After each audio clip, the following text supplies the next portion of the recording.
మనసులో భయాలన్నీ మరిచిపో, మగతలో మరో లోకం తెరుచుకో, కలలతో ఉషా తీరం వెతుకుతూ నిదలతో నిశారాణి నడిచిపో.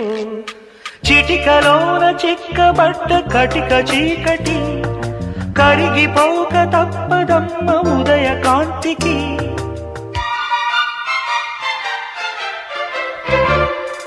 జామురాతిరి జాబిలమ్మ జోలపాడన